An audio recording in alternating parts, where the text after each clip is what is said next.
بسم اللہ الرحمن الرحیم۔ دو بزرگ اور دو پرندوں کا واقعہ۔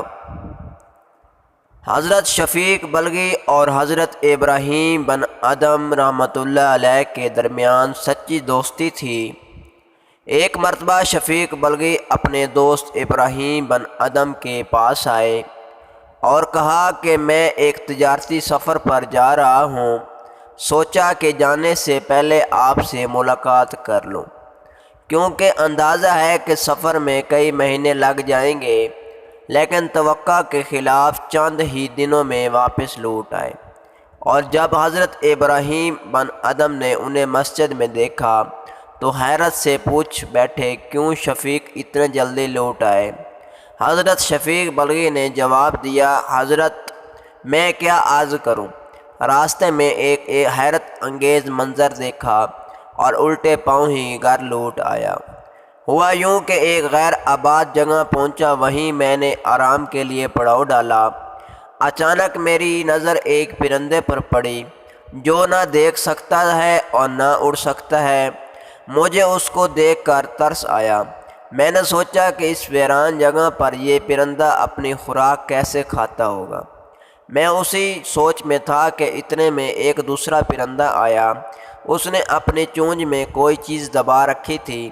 اس نے آتے ہی وہ چیز معذور پرندے کے آگے ڈال دی اور معذور پرندے نے وہ چیز اٹھا کر کھا لی۔ اس دوسرے پرندے نے اس طرح کئی پھیرے کیے، بالآخر اس معذور پرندے کا پیٹ بھر گیا۔ یہ منظر دیکھ کر میں نے کہا، سبحان اللہ!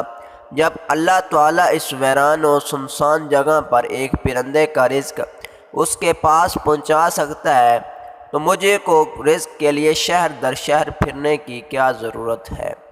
چنانچہ میں نے آگے جانے کا ارادہ ترک کر دیا اور وہیں سے واپس چلا آیا۔ یہ سن کر حضرت ابراہیم بن ادم نے کہا، شفیق، تمہارے اس طرح سوچنے سے مجھے سخت مایوسی ہوئی ہے۔ تم نے آخر اس معذور پرندے کی طرح بننا کیوں پسند کیا جس کی زندگی دوسرے کے سہارے چل رہی ہو؟ تم نے یہ کیوں نہیں چاہا کہ تمہاری مثال اس پرندے جیسی ہو جو اپنا پیٹ بھی پالتا ہے اور دوسروں کا بھی پیٹ پالنے کے لیے کوشش کرتا ہے؟ حضرت شفیق بلخی نے یہ سنا تو بے اختیار اپنی جگہ سے اٹھے اور حضرت ابراہیم بن ادم کے ہاتھ کو چوم لیا اور کہا، ابو اسحاق، یہ حضرت ابراہیم بن ادم کی کینیت ہے، تم نے میری آنکھیں کھول دی۔ وہی بات صحیح ہے جو تم نے کہی ہے۔ اس واقعے سے ہمیں دو نصیحتیں معلوم ہوئیں، ایک یہ کہ زندگی میں ہم دوسروں کے لیے کبھی بوجھ نہ بنیں، اور دوسرا کہ یہ کہ ہم ہمیشہ دوسروں کے کام آئیں، پاکیزہ اور حلال روزی کما کر دوسروں کے لیے سہارا بنے۔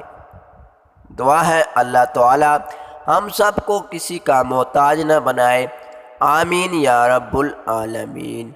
ہماری معلوماتی ویڈیو اچھی لگی ہو تو چینل سبسکرائب کر لیں تاکہ نئی آنے والی ویڈیو آپ تک پہنچ سکے۔ جزاک اللہ خیر۔